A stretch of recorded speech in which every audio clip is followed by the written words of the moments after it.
Hi. Hey guys, good afternoon. Tom Stewart here, and I'm with a plethora of people, all Foundations alumni. This is the Foundations Alumni St. Patrick's Day celebration, reunion. Woohoo! Yay. So, Hey. so I'm so excited. It's working. I can see it. yeah, got Laura Smith here, Joe Walsh, Trisha. Is that Derek behind the mask there? Yeah, I'm at an airport, so it's My Hero Academia. It's anime. Yeah, and we've got a whole bunch of people that's supposed to be here over the next hour, and we're just going to be sharing stories from Foundations over the years past. Got Katie, Trish, Matt's with us, and you guys know Laura. Hey, Heather. Heather? Yeah, Heather. Liz is here all the time. I feel like a Brady bunch right now. I know, it does feel like that, right? So Liz, explain. Liz, what are we going to be doing today? All right, so we have a few things that we're going to do. So first, I just want to say thanks to everybody that's coming. And there is going to be a contest. Stay around to the end. And whoever is the most blinged up and gets, or best blinged up and gets the most votes is going to win. Everybody look at Tom. He really wants to win. I only have a green hat, so I think I lose. You guys all look better than me. It doesn't even look green. It looks about as green as Derek's shirt does that he was trying to pawn off as. It's old, but it's green. Yeah. I think Tom wins.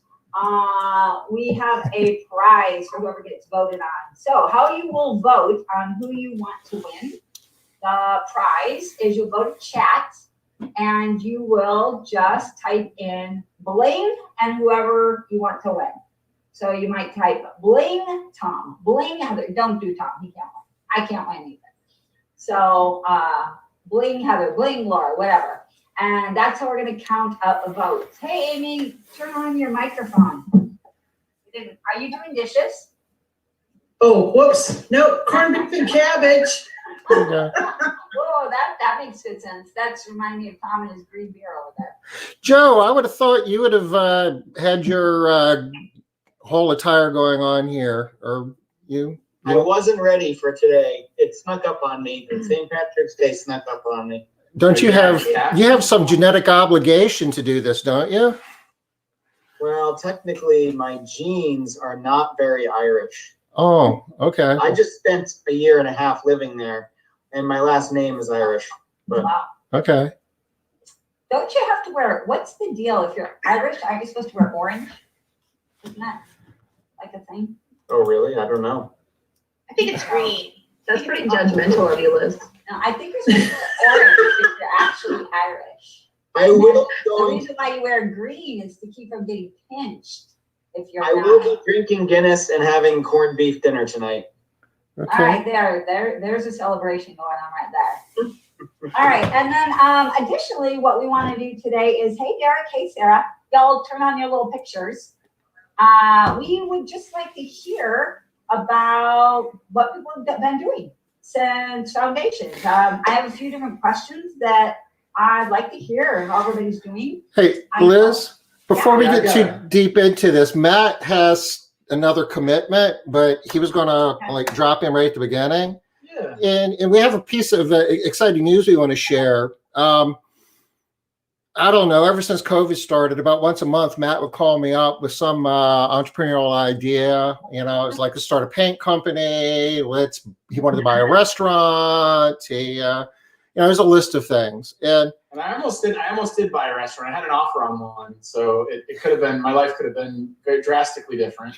And I had to walk him off the edge on each one of those. And we started talking a couple weeks ago about how May Central's got to the point where I really need somebody that knows what they're doing from a marketing and sales standpoint. And Matt's joining our team as the chief marketing officer for Made Central. So he's going to be basically taking over that side and freeing up resources for us to provide more support and build more cool tools and just make it a better platform. Yeah, I see the, beyond the marketing and just the sales at first is helping the users be successful. So people that are on board, I mean, I wasn't the first, but I was the first to commit. I got other people actually started before me, but I was the first to commit to come on to Made Central. And so I feel like I have a lot of institutional knowledge. I know where a lot of the software, there's pieces that people aren't using that are good, that we can improve upon. And but I really am excited about getting more people on board to increase the awareness of the software. And I feel like we're at a tipping point where we've got to grow. We've got to get more people on so the software can keep getting better and better. So I know a lot of you on the call are on the software.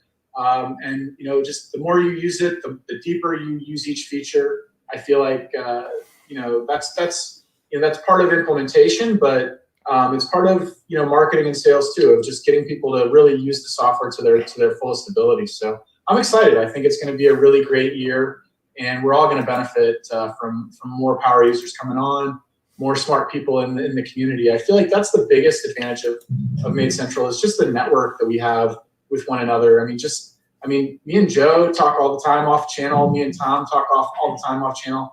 And you build your network of people. And how do you do this? How do you do this?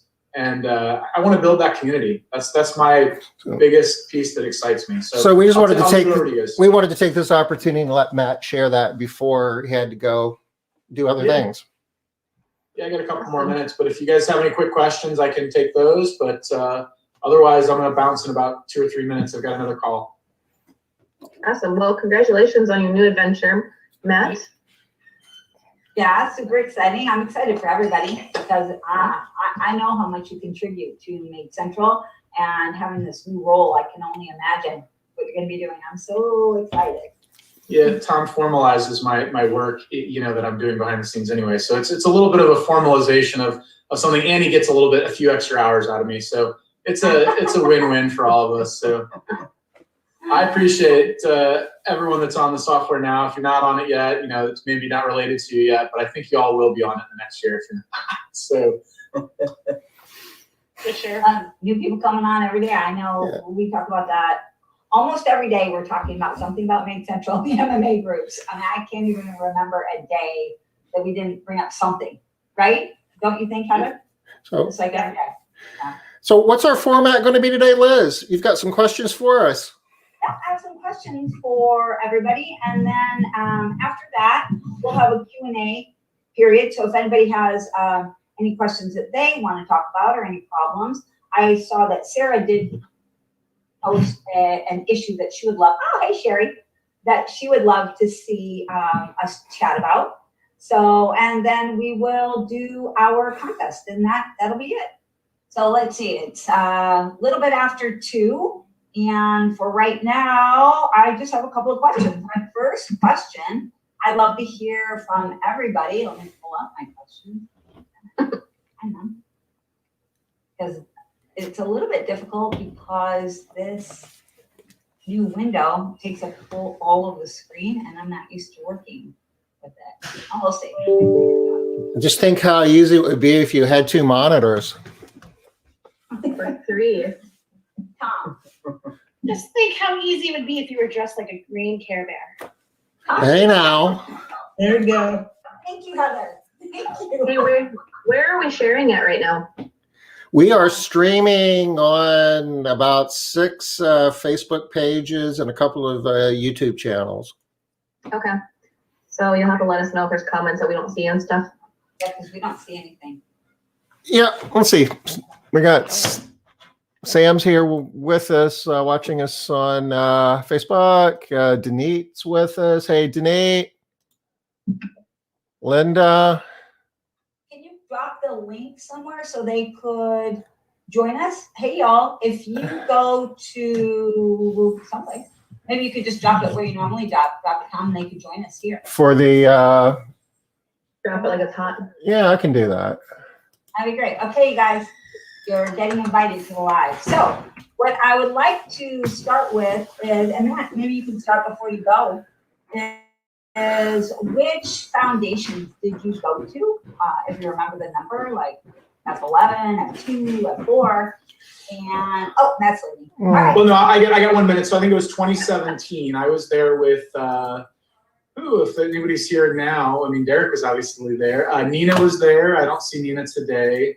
I think that was 10, wasn't it? Or was that 9? Yeah, it was definitely 17. Tom just supposed to pick today.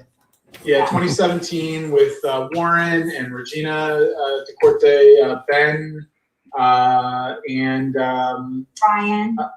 Ryan. and then the gentleman.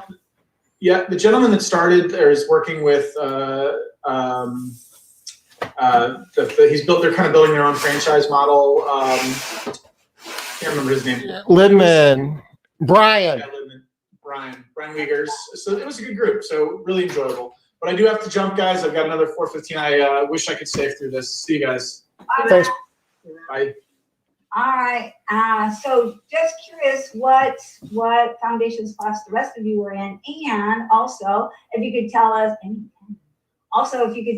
one takeaway, one of your better takeaways, or I don't want to say best because I know that's so difficult, but one of your better takeaways from that foundations class. So who wants to go? Anybody? I'll start. Go ahead. I was in Foundation 6, I think. I don't remember I'm pretty sure I was in 6. You were in a couple of them, Joe, because you taught at some too. Yeah. Maybe I was in 4 and then taught at 6 and 7. I can't remember. Oh no. I couldn't remember. Just throw up hands. I can think of a takeaway. I mean, there were many, but I think it was really getting a handle on the numbers of the business in terms of the performance indicators and how to measure success in this business. So that was pretty big for me. Joe, I remember we had like a workshop afterwards in Dallas one year, and you were like we were all kind of working on stuff, but like you got into the numbers and you kind of just zoned out to like another world, and nobody could keep up with you. And you got a tremendous amount of work done in Dallas, kind of picking up on the work that we'd started earlier. We did, yeah, I remember that. I remember sitting in a hotel conference room with you, Tom, for like a couple of hours and pouring over financials. And one of the big takeaways I got from Foundations was how important it was to control your cost of goods sold, which is basically your labor costs. And that was really huge. And that kind of changed how I looked at the business. Cool. Thanks, Joe. Sarah, I think, did you say yes, Sarah? Yes, to what? That you wanted to say what class you were in and. Oh, yeah. Sorry, I have bad lighting. I'm driving. I'm looking at the road, though. I was in 2018, and then I did the 2019 alumni. I think my biggest takeaway was I had been in business about 6-7 years before Foundations, and I didn't know what a KPI was. I never knew anything about that. So I actually cried when we were learning it because I was so overwhelmed. And I didn't know what everyone was talking about, and I couldn't believe I had been in business that long and I didn't know how to track my numbers or how to measure anything. So that was definitely a big moment for me, and it was really cool to get the spreadsheets where I can track things and see my future predictions and all of that. You're not the only one crying. At least one more person on this call today was also crying. I won't call anybody out. There's at least 2 sitting there. Hands, right? Yeah. KPIs is traumatizing for a lot of people, but a lot of times people also are crying over relief, right? At the end, they're like, oh, I get it, finally. And it just feels so good that it's like, relief. So I do love that about the KPIs. Heather, I think you had your hand raised. So I went to 9 and 10. I went to Foundations 9 and had no idea if anything of this caliber even existed in the industry. And then I went to 10 and I also did the alumni. So I was fortunate to stay with them for 2 whole weeks, which was insane. So many big things to take away. I can't even narrow it down to one, but I have to. I'm going to say the biggest takeaway was me. How I could control the narrative, how I took responsibility for everything that went right and for what went wrong. And that was a really hard one. It took a long time to really understand that, but I think that was probably my biggest one.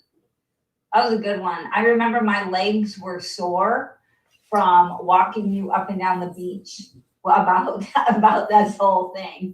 So that was good. That was big. That was a big takeaway though. It's a big breakthrough. Yeah, it really, really was. Yeah. I'm just gonna go down the line here. Hey, how about you, Trisha? I saw somebody else pop in here. Oh, hey, Yes. Chris. Hey, Chris. So I was in, I hate, like people always say the years, and I'm like, how do you remember that? I don't remember years like that. But I was in 2018 and 2019 then, so 9 and 10, I believe that is. And I learned so much. Like when I had already hit the $1 million mark when I had went to Foundations the first time, and I thought I just kind of like knew everything. And then I went to Foundations, and I was like, I wasn't even at Foundations yet, just doing the pre-homework, and I was like, holy crap, I don't know anything. And that was the part that like I was kind of overwhelmed by that, but excited at the same time. And so then when I went into Foundations, like I was amazed at what I didn't know. You know, like I had created a successful company in my opinion, but the whole time I had created it, I was just winging it. I was, you know, like everything would just work out perfectly, you know, and profit and margins, everything else was fine. But ultimately, I didn't know why. I didn't know what I was doing right or what I was doing wrong with anything. And, you know, that's just not scalable when it comes, I wouldn't have been able to continue on, you know, and so just kind of seeing all the actual inner workings of a company really helped me to understand, okay, so like I luckily have been doing things really good. I didn't realize I was, but now I go down this route and so forth, and it pushed my company to be able to be even better. My other one is, I think there's so many of them, so many of them, but one that I can tell you like impacts me today is touring Tom's facility, because I was so amazed, not with the one location, but I was amazed that he was able to have like this this system and this call center type facility working at other, you know, his other locations. And I was like, I had never once thought of to do that. And you know, I thought about opening up more locations, but I didn't know how to. And so when I seen his, it really like clicked something in my head, you know. And so then the following year, you know, after I started really thinking about it, and I was like, I can totally open up a second location, like, and we just streamlined everything. And then now we have our third location, and it's all still ran out of one office in Fargo. Nice. Sweet. Yeah.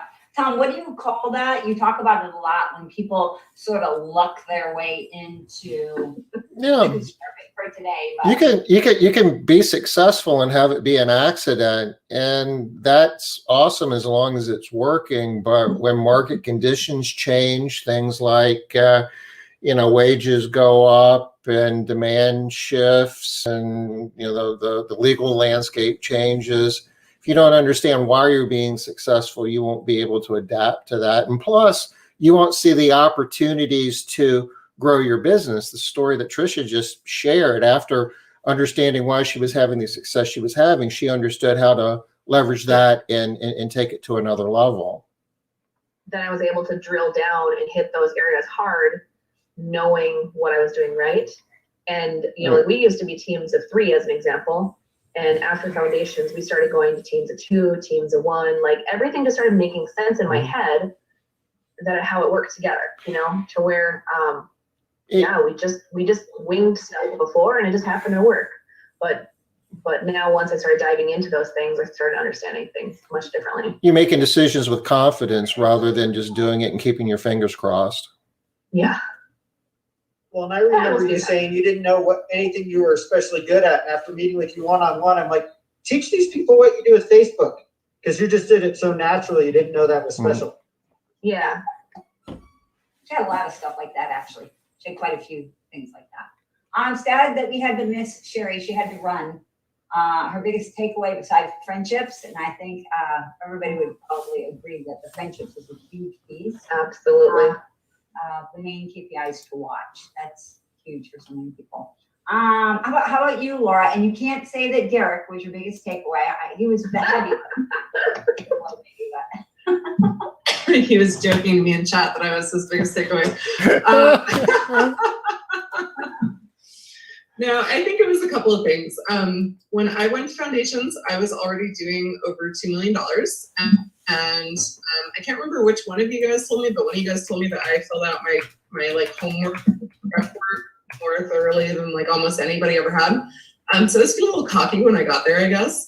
But two things that were really big for me. One was I had hit a point where I didn't really know where I was going or what I was going to do anymore. And Tom really took the time to walk me through the idea of buying my own building, which was huge for me. Having my own space not only is huge for my company, it's going to be huge for my retirement. It's a huge part of my plan that I honestly don't think I would have thought of if I had not gone there. But obviously the biggest piece for me is, as most people know, my daughter was diagnosed with cancer 16 months ago. And I had to basically quit. I called my general manager from the airport when I got the call. I was flying to Detroit. I just landed in Detroit, and I got a call that my daughter was in the airport being diagnosed with cancer. And I called my general manager and was like, I quit. See you in a couple years. Don't know what to tell you. And I feel like having gone Foundations a year and a half before that was huge in getting us to a place where I could just walk away like that. Because even though I was good at a lot of things and I had built a large company, Foundations is just so thorough. They go through every possible aspect of your business that it's just a really good way to start poking holes in where are your weak points. And I mean, I have to give my general manager, Aja, the majority of the credit for, getting us through the way she has. I think that the work we did post Foundations on poking at our weak spots, identifying what those were, trying to strengthen those, I think that made that possible. So I haven't been to work in 16 months now, and we're still doing just fine. And I think that Foundations was a big part of that. And then also I know that I think you're doing a MMA bonus for Foundations. Is this 11 or 12? Okay. So also that was another, I think that's an incredible bonus because after I had to step out completely, I needed support from my general manager. And so I actually put her in MMA, which is intended for owners, but I mean, it's been huge. It's been huge on her having a community to get answers from, a community of really smart people to get answers from, when she runs into things that she doesn't know what to do with, to just have that support. It's been priceless. So we love having her too. Of course, we love having her. Yeah, I think anybody at any size though can benefit from going through their business with a fine-tooth comb like you do at Foundations. Everybody's got stuff to work on. Yeah, I totally agree. There's no company that doesn't have stuff. Amy, your situation is a little bit different. Tell us about what you're up to. Well, like everybody else, I don't know if any of you guys are seeing your Facebook memories of all the ocean shots and everything, but I'm really loving those this week. But what Foundations showed me, and it was a great time, and I learned so much, and I was one of the criers. Oh my God. But what it showed me and my KPIs and my numbers was that my business was on life support and I had to pull plug. That's basically it. And it was hard, but it was a super huge relief to me because I was just miserable and I couldn't make it work no matter what I did.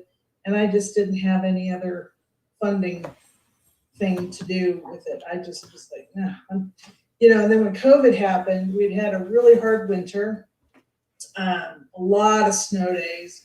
So we lost a lot of business with that. And then there was some stupid mistake on my PPP application and they declined it. And I was just like, oh, I give up. I'm done. And it was like the universe was going, okay, do you believe me now? You need to close. So, I really love that though, Amy, because I don't think people really understand what we mean when we say that like the course is individualized for you. It's based on your company, your needs, your situation.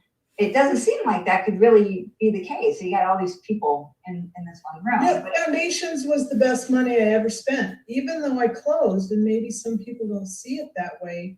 But like Sarah was saying that she just winged it, and Trisha said she just winged it. And I winged it for 12 years, and all I was doing was throwing money into a bonfire, really, and I didn't have the know-how, and I didn't have the money to hire anybody to see me out of it. And of course, there's a bunch of other things that just contributed to all of that. But so I always thought that cleaning would be my, I don't know, lotto ticket. And while it isn't in running a company, and thank God I'm not, I can't tell you all how relieved I am to be out of it. I'm starting a cleaning course, some training stuff, so I'm trying to work on that. And I'm also blogging and writing. So if you guys need a blogger, I can write for you. Yeah, we're going to talk about what the next steps are that everybody's doing too. So get some contact info for us, Amy. All right. Let's see, Derek, you're going to F11, right? Whatever the one we're going to next year or the year after or some year, whenever, sometime. I'm going to the next one. It's October, Derek, so you know, October 3rd. Yeah. Yes. In the post-COVID world, right? You are registered to go, so put it on your calendar. Yeah. I've been registered for like a year and a half. I think you're one of the first people registered for F11. Thanks for digging it in there. Yeah. Well, let's see. I'm looking forward to it. I got to come down and see like a was it a 1-day thing we did in South Carolina 2 summers ago? What was that, Tom? Was it? Do you remember? Was it behind the scenes? Something like that. It was like a 1-day crash thing that me and Diana came down for a weekend or something like that. I remember exactly which table you guys were sitting at. I remember. Yeah. I think it might have been behind the scenes, Tom. Yeah. I was thinking somewhere 6-7. Yeah. So that was my first, I think, I guess, vision for what I could see us growing into or getting access to people that have done amazing things in the industry. So I was like, I gotta learn more. I gotta get around these people. So I guess in the industry, I'm fairly young, still, even though I don't feel so young, but I've always valued getting around people that know more than I do and have accomplished more than I do. I've failed out of 3 colleges, and so traditional education is not really my strong suit, but I do like to follow successful patterns that people have done, and a lot of the details of running a business are not what my strong suit is. So I'm hoping to really learn a lot from it. I'm already a part of the MMA group, so I'm learning a lot from that, obviously, and hopefully it'll just add on to it when I actually go to the week-long event. Yeah, I promise. I promise. Okay, let's see. We already talked to Joe. Linda, you're in the MMA group, but I don't think you are alumni, are you? No, but you're in the MMA group, have been for about a year now. Is that right? September. I started last September. Oh gosh, seems so much longer. Girl, I fought for you for all your growth. I'm so proud of you. Really, really, really great job. All right, so Chris, what class were you in, and what was big takeaways? Or little. Man, I'm Patricia. I don't remember what year that was, but I think you went to the last one, didn't you? I think that was No. the year that you guys drank a lot, and that's why you don't remember. No, It was just- 9. It was 9. no, I specifically remember you guys saying that we didn't drink very much. Oh, really? Okay, that could be true. No, we were the ones that ate all the junk food because the last people before us were the health nuts. Remember? So- We There you did, go. and we Okay. did drink a lot. and it Don't was all the groups drink a lot, and eat a lot of junk I mean, food? I do. And I think I did maybe pass out on the couch next to John during class one day. A little bit of drinking there. Yeah, there's a few. But there was a lot of productivity for the record. Yeah, of course. Oh man, I was so stressed. I was like, I think we lost my whole staff while I was out there. Yeah, I remember that. And you were like sitting in the corner, like smiling. I'm like, why are you smiling still? You're like, I don't know. I'm just, it's fine. It's fine. Yeah, that was, what I really took away though is, meeting everybody. I mean, Laura, how many times did you let me come poke around your business? That was huge. And really planning is the one thing that I took away when we had to fill out a 1-year plan. I was like, you could plan for a year. I didn't even know that. Like a whole year out, you can go even further. Like, who does that? Did you actually do it? I'm at a quarter now, so we're a quarter out. And, well, But no, that's I not mean, true, Chris. So you are in the MMA group. You are setting at least your annual goals, and you started to think in terms like that, but you're breaking it down into quarters still. I'm getting there, right? And it's going to be a process. And it took me a year to plan at all, right? I think like the whole year after, it took a long time to sink in. And that whole year after Foundations, I was still scattered and trying everything that I possibly could. And I think a year after we started planning at least a quarter, and you're right, we're at a year now and still improving it. So that was my huge thing. Yeah, that's good. All right. Well, thanks you guys for sharing that. I was going to I have to keep switching over, and I keep switching to the wrong thing because I get interested in listening and then I forget to go do my job. Tom, sound familiar? it's the monitor thing. I know it is the monitor thing. I'm thinking that I really do. do we have any comments or anything? Any questions? Got one here. Pam says she loves hearing everyone's success stories and experiences. It is fun to hear how other people are doing. And so, we really wanted to have a chance to talk to you guys because we don't get a chance to talk to you about how things have gone. And I'm glad other people are interested. Yeah. I know I love to listen to what other successful people are doing, what has worked, and how they're taking advantage of different things that they're doing. Another thing that I would love to have you guys talk about is how you are feeling about your 2021 prospects. What do you got planned for this year? Because there's different time now, right? Things are different. So I'm just curious what y'all have going on.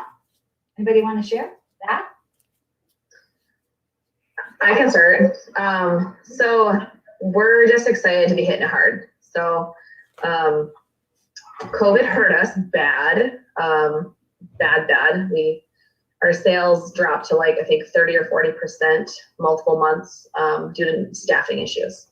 And so we now have a year to make up for it because if anybody knows me knows I'm very competitive with myself and anyone in 50,000-mile radius. And and so I'm competing against myself on where I should have been. So last year we should have hit over the $2 million mark, and we didn't. We actually dropped sales from the year before, which was like a heart crusher for me. And so now this year we're on point. We just talked to our senior management team this morning. Our goal is to be over the 2.5 is our goal this year. Yeah. So we opened up our third location this September we did, and that's going phenomenal. We have a really great group of staff up there, and we're growing really great. So yeah, we're excited this year. Hey, that's awesome. Yeah. Laura, I saw you were ready to share what you got. Yeah. I am so excited about 2021. I feel like 2020, it was hard for us. I mean, I think it was hard for everybody. I was really surprised how well we did through COVID though. We were completely shut down for about 5 or 6 weeks. When we very first opened back up, I think we only had about 65% of our clients come back initially. But we were able to kind of backfill with a lot of new people. It changed the conversation around cleaning. You know, some people were afraid to have people in their homes, whereas other people felt like cleaning was so much more important than they'd ever thought of it before. So we actually did pretty well through 2020, surprisingly, especially considering I wasn't there the entire time. We were down just a little bit from the previous year, but not by much. But we were still consistently, I mean, we had a lot of down months because we track, you know, month by month. We did have a lot of down months, but we used it as an opportunity to regroup. We switched from teams to solos, which has been much more profitable for us. We went through all of our clients, thanks to Made Central. We were able to go through all of our clients one by one and adjust prices, and we wouldn't take anybody back who was underpriced. So it was like kind of our year to fix everything. While things were a little different and slower and people were already used to the idea of massive change. And so now we're just feeling like we're going into this year so strong. We have been blowing up for the last 3 months. I think when I was there, the last time I went in the office, I think was like March 4th, and we were already plus 30 points for the month, for anybody who uses the point system. So, I mean, it's just been wild start to the year. And, you know, I think we're turning the corner with COVID. I think things are getting more normal by summer. And I'm really actually kind of thankful for 2020 and that we had the time to tear everything apart and put it back together like that. I'm super excited for this year. So. Hey, make some big changes. Yeah, that is exciting. Who else wants to share what they're doing this year? Where are you going? What you got? How about Heather? Heather's got a lot of fun stuff this year. What do I got going on? All your cool accounts you got. Well, I will have to say that from Foundations was another big takeaway was my relationships. We had, I think, 20 people attend Foundations that first year.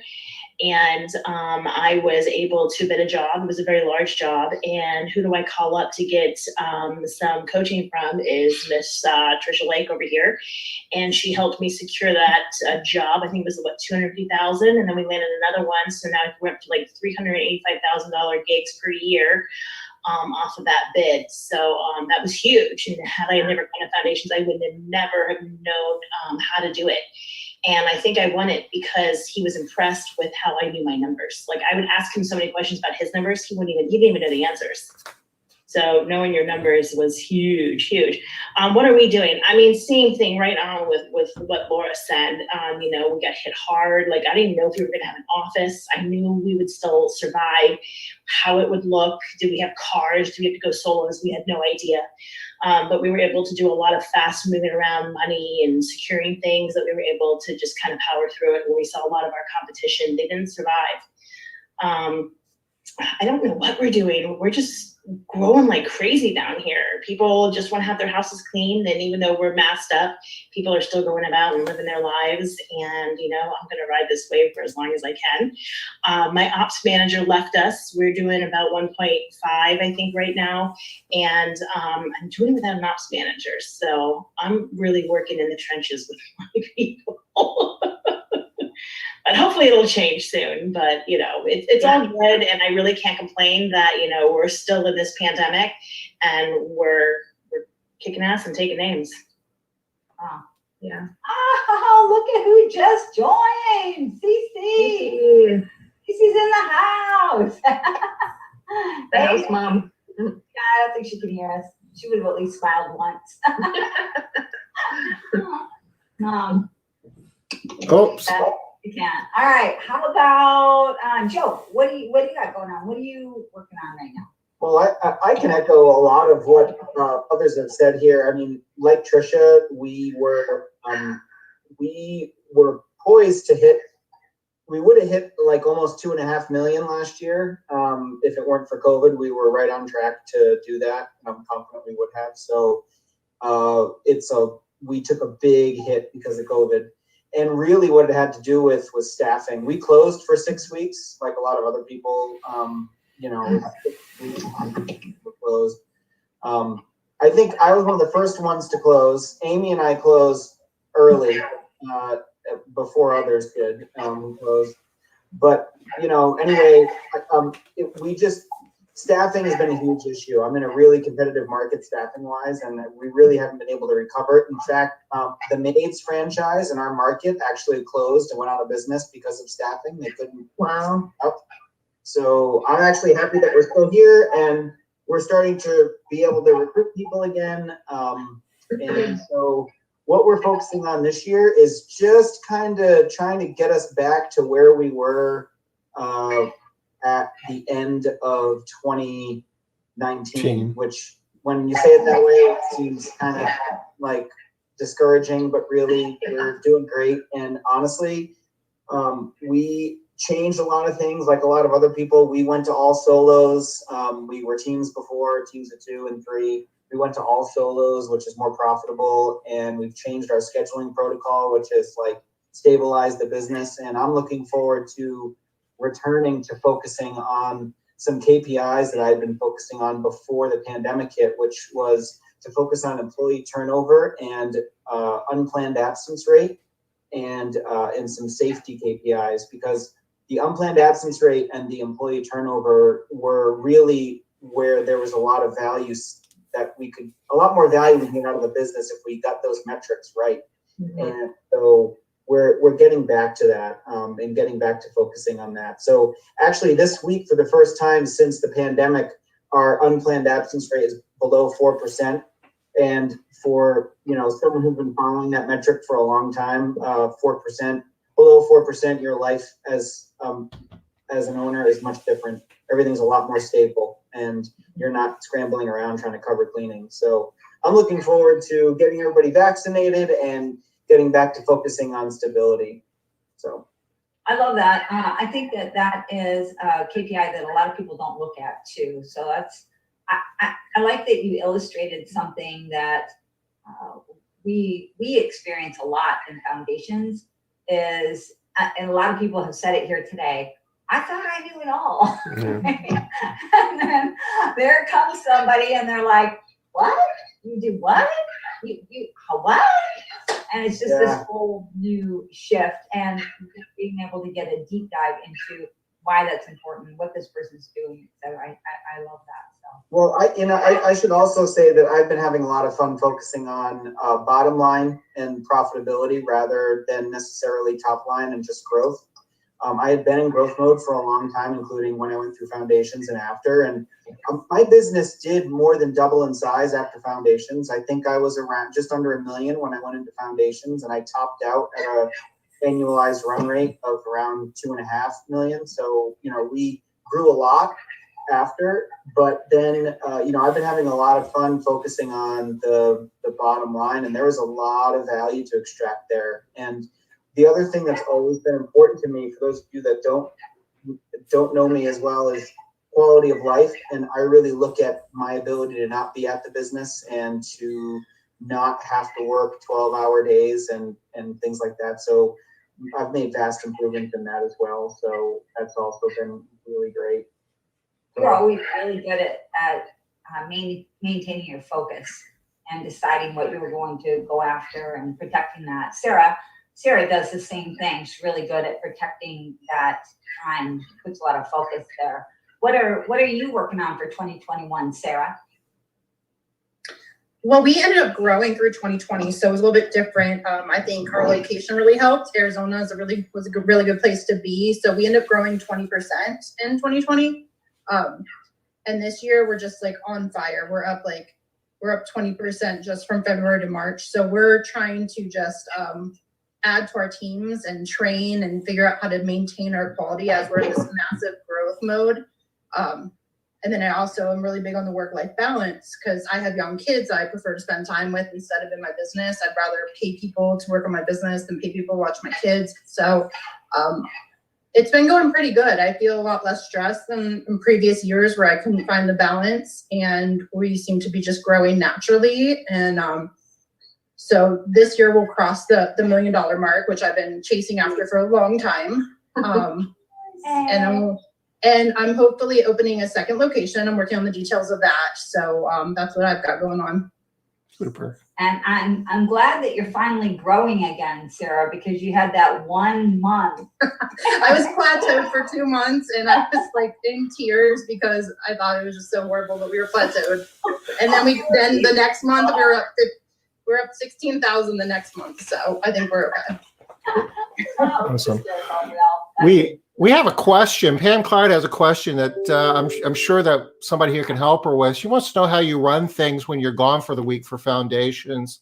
She's got 7 cleaners and 1 professional organizer, doesn't really have an office manager, and just wants to know how you guys keep the business running when you're at Foundations for a week. And that's not I think I was about that size when I went. I remember emailing you guys and saying, "Hey, where's that upfront coaching on how to leave your business for this 4-day trip?" And you guys emailed me back, "What are you talking about?"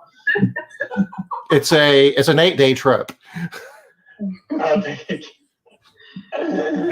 Even worse, right? Yeah. And man, I just put somebody in charge and left, and it was fine. I think I ran it for my cell phone, to be honest with you. I didn't have anybody in the office. And we just did what we need to do during breaks or call people back or whatever. Yeah, I will say, I mean, by the time I went to Foundations, I had, a bunch of people in my office. So that wasn't a concern. But back when I was still small enough that I only had 1 person in my office with me, I used to take them to conventions and stuff with me all the time. So there was nobody there with the phones.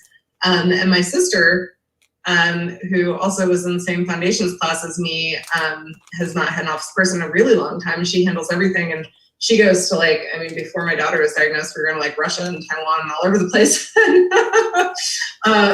And she just sometimes you have to balance whether what you're getting is worth what you might lose, which is really not a lot. We would change the voicemail saying, we're out of the office at the moment, calls will be returned. Put on an email responder, and then just first thing in the morning on your lunch break at the end of the day, go through, return what has to be returned. You're really going to be surprised if you're gone for a week. You're cleaning at most half of your clients at most once. So even if you somehow miss a whole bunch of them, they're probably not going to fire you for it. So the trade-off is worth it. You do what you got to do. the other thing that, oh, go ahead, Liz. Oh, I'm sorry. I was just saying it's a good perspective because when you're in it, you're like, yeah, but I can't. Yeah. On the other side of it is like, I don't understand what the big deal was. It's not like such a huge deal, but afterwards it's like, I think afterwards too, I was able to leave for now I don't have that stress anymore, right? Is that 1 week did it. Mm-hmm. Hey, Cece. I think what we did is we did a test. We haven't gone to Foundations yet for the week, but we've done a test where we went to the QDS conference for 2 days and saw how our team did. And we took a vacation, a 2-day vacation during the middle of the week instead of on weekends, and put people in charge and kind of saw how things went. And then we also didn't put any complicated cleanings on those days that could potentially be fires to put out. Just try to make them all recurring, easygoing cleaning. I want to second what Derek's saying. That's what I would do. And that's what I used to do. When I used to go to the ARCSI conferences, back when I had, 4, 5, 6, 7, 8 people, and I didn't really have anyone helping me in the office. I did just what Derek did. That's a great advice. Do test runs before you go, and start with 1 day, then try 2 days, then try 3 days. And you know what? Actually, you might even enjoy yourself. You might even get some time off. That would be. Oh, surprise. Yeah. Yeah, we were able to take our first week-long vacation about a month ago. We actually went out to Colorado. I went through your business, Laura. I don't know if you knew it or not, but I met up with Aja and Katie and did a quick tour. But we went on a ski trip, and 4 of the days I was like, we're not available. We're on the ski slopes. You're not gonna be able to reach us, so figure it out. So. And I think people want to step up though too. I think that if you have people that, you know, they want to show you that they can do a good job when you're not around, and giving them that power to be able to do that, the freedom. It's a great way to test your staff, you know, in general. It's that you're one mindset that I used to always have is that if I'm not doing it, it's not going to be done correctly. And that truthfully is just so wrong. And I was so obsessed with like me being the one to do it all that I slowed myself down. I slowed my growth down massively. And when I started to kind of start giving off those, you know, those duties and those tasks and stuff like that, I was actually really amazed with my staff are sometimes better than me at a lot of different areas, because they're not juggling 1,000 things like I was trying to do all the time. So in order for you to get past that point to where you can take those vacations and can take that time, you need to pause and be okay with like mediocre week. You might lose some clients, you might have something weird happen, whatever. But once you go to this Foundations class, you're gonna have all the knowledge and information to actually get you off that hump to where that's not gonna be your main focus. Like you can leave for a month at a time, 2 months at a time if you want to. But I don't know, I think that if you're scared to leave your business for 1 week, what happens, let's say something happens to your kiddo or something like that, what are you gonna do? You know, and so while you're small, take that advantage of that and just simply just do it. You know, don't think about it, just do it, jump into it, and then reap all the rewards after you've learned all this knowledge. Yeah, I just want to, I can't tell who's talking. I just wanted to piggyback on what Trisha said though and say, like, I never in a million years would have thought that what happened to my family would have happened to my family. Like, no one ever thinks that that's going to happen. And I thank God for All Star every day, because if it hadn't been in the position where it was, where I could just leave to take care of my kid, we would have lost everything. And so many people do, you know, your husband has a heart attack, your kid gets sick, you know, have something major spring up and people lose everything. And so I think that laying that foundation to be able to be gone while nothing is going on is the difference between, I mean, I haven't been to work in 16 months now and I'm still getting paid. And like, I'm so thankful for that. I could have lost everything. So I think that's the most important thing that business owners need to realize is whether it feels like you can leave or not, you need to start leaving. You need to figure that out. Make that happen. I don't know, Cece, can you hear us yet? Maybe not. Looks like she may be. I can hear you, but I'm driving, so it's. That's okay. We just wanted to say hi for everybody that's at Foundations. How much did you do for us, right? Yeah. Cece was like our house mom. You know, Right, like dorm mom, exactly. for those of you who don't know, Cece was a very important part of our team, like figuring out what Foundations was going to be and helping us put the program together and the logistics of you know, doing this program over the years. We probably wouldn't be sitting here having this discussion or talking about Foundations if it wasn't for Cece. And I was messaging her, you know, when we started, and she's stuck on 95 somewhere, I guess, between DC and Fredericksburg. I'm glad you were able to join us here. She did all the grocery shopping too, didn't she? I thought that was brilliant. Yeah, every day, right? And you guys always would give her a new list every day. Yep. Like spoiled kids. That's part of the fun of it too, I think. It was. Right. I love it. So we did have a couple things. Amy, stick in chat your contact information. Oh, If okay. anybody is looking for like blogs or if you want to talk about training, Amy might be somebody to talk to about that. We're quickly running out of time. Tom, can you also please put the link for people who want to find out more about Foundations and they want to read about it? You could send them over to that page. And then I really quickly, Sarah had a problem that she would love for us to address. Right now, so, is she gone? She's not gone. She's here. I'm here, I'm just hiding. Yeah, she's hiding. She's shy. So before we get to Sarah's question is, I want you guys to also vote for the winner of the bling contest.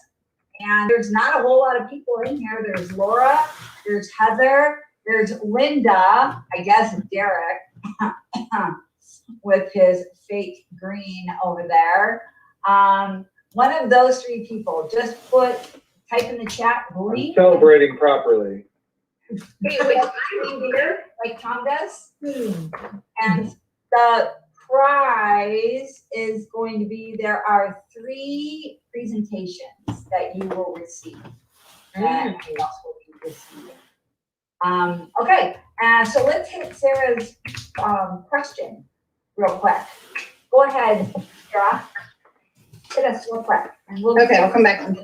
Okay, well, I was just throwing stuff out there because you guys were asking for information. So I was wondering if any of you guys, especially the bigger businesses, have any advice on how to grow and scale with your training and hiring when you grow really fast. Like, we weren't expecting such fast growth. We have about 100 more jobs this month than last month, which is a lot for us. And I don't want to turn people away, but I don't want to start losing our quality either because we can't hire and train fast enough. So I don't know if there's a secret sauce, but if you got it, let me know. I would love to touch on this if I can. do it. Please, Trisha. So I am so excited that we hired an HR manager, so a human resources manager, the very end of 2020, I think now, and he's amazing. He has a master's in business and a certification in SHRM, like the whole thing. But having somebody dedicated to employees only was such a game changer for our company. Like, his job is to nurture them. His job is to like take care of every problem, every red flag, like hiring, firing, like onboarding, like all of it. Working with benefits, like 401ks, like all of our stuff. That was such an awesome part for us to be able to do. And so I understand, Sarah, your company might not be to the point where you could have an HR manager, but you could certainly still have someone like that that's in charge of those things. You know, and like their whole goal is to make you grow. And we know that how we make services grow, right? We grow by advertising and we grow by increasing our employee numbers. Well, if increasing your employee numbers are super important because you have all these leads coming in, having somebody that's dedicated to hire is going to be really what takes you to the next level. That's great advice, Trisha. Thank you. Anybody else have something? How about training? Because that's always a big thing for Sarah. Yeah, go ahead, Gia. I would just like to second what Trisha said. I couldn't agree more. I actually groomed my own HR person from within, which I think is pretty difficult to do. So I might hire from the outside, but like an HR person is like changed my life. And really, it's not an uncommon combo either to have someone who's HR and admin. So like they sort of like can do accounts receivable, accounts payable, that sort of stuff, do the payroll and do HR. That is a combination that is, you can just hire from the labor market for that. And there are a lot of great people out there who can help with that. And it's the onboarding and all of that stuff. And in our business, we're in the business of selling labor. So that is a really critical position. And if I had it to do over again, I would have hired an HR admin person when I was your size, Sarah, for sure. Yeah, me too. That would allow us to have grown a lot faster. So and I think they can also help with training too. But you know, in terms of training, it probably would have been something I would have focused on with a good operations manager or a field supervisor. That might have been something I would have focused on with them. Sarah, whoever you have for your trainer, is it possible for them to be promoted up to that HR position and be an exclusive trainer? Possibly. I'll have to think on this because I do have 2 managers in my office, and one's more sales, one's more like scheduling all things operation, but I might be able to shape her into more of an HR position. But you're wanting the actual training so that the cleaning that's actually being done is good, right? Rather than the other stuff. Okay. I might be able to help you out with that. call my number and let's chat. Okay, awesome. Okay. We have time. Lori, yeah, go ahead, please. So we did a couple of things. We had sort of the same problem. A lot of people remember Ocean's 13. We fired 13 people one day. We had to restaff on a lot of people at once. So that was when we really started figuring out doing bulk hiring and training. So the things that we do that I think work the best for us is we have a field manager who is very similar to our HR person. She's the point person for all of the field staff, and she's the person who is in charge of our quality assurance person. So the field manager holds regular trainer meetings, so gets them all in the same place and reviews things with them. We also have a trainer only channel in Slack that we talk a lot, and we kind of seek those conversations so that everybody is on the same page with things. And then our QA person goes out, and as soon as we graduate out of training, she'll go out and start checking them. And the field manager is the one who's doing the onboarding, so she does all of the orientation and everything. And so she tells everybody right up front. All the trainers will tell them too, you're gonna get to know Brandy really well when you first get out of training. She's not coming to see what you're doing wrong. She's coming to help and make sure that you're comfortable with everything. So I think it's a combination of getting, because we have, I think, 4 or 5 trainers. And so getting them all on the same page through those regular meetings, regular, communication that they're all involved in, they all see, and then having my field manager's assistant go do the checks on the people who've graduated. And she's a flex position, so sometimes she's full-time doing quality checks, sometimes she's full-time cleaning. It just depends on how many people we have coming out of training. So Awesome. thanks. And we do the exact same as Laura, where we have the trainers, individual chats, and we have all that stuff. So we do quarterly meetings. So from it's like a 6-hour meeting actually. So like every quarter we have a train the trainers class. And in order for them to continue to be a trainer in our company, they have to attend every single one of those. So every 3 months, what we tend to find is that when we're renewing and re-upping that certificate with us, they're re-engaging themselves into our company. But what we notice is if we don't do it every 3 months, they fall off the bandwagon, and it really re-engages them when we continue to do it every 3 months. And then in Foundations actually gives us a train the trainers program, right, Liz? Yep. I think that's where I got mine. And so what we did is we took that manual and then we kind of reinvented it a little bit to make it work with our company and things that were really important for us. But it sets all the ground things. And we have 5 trainers and they're phenomenal. So once our training program really got awesome, and then having someone in charge of our HR, we can hire 10 people in a week and be fine. Wow, that's amazing. Well, we are a little past the top of the hour. This was a lot of fun and really awesome. Appreciate everybody's help here today. Liz, do we have a winner for our contest? We do. It looks like it's Heather. Woo! Playing the vote. So thanks everybody for coming. It was really good to see everybody, hear what everybody's doing. I'm super excited to hear that everybody's doing well. Amy, thanks for sharing your information about how people can contact you. Sarah, if you didn't have a chance yet to look at the chat, please check out Joe's information. Oh, okay. Right there, because it's very similar to what Trisha said as well, that if you could, instead of hiring from within, hire from without and get somebody that is a professional in their own right. A lot of people would do that if they had it to do over again. Yeah. All right. And the other thing too with that is that when you're hiring within, they already know your staff and are already friends with your staff. And so to have somebody that's not on that friend zone with them is really important as well. Yeah. Okay. Okay, guys. Well, take care. Liz, we're going to be back here tomorrow doing something fun, right?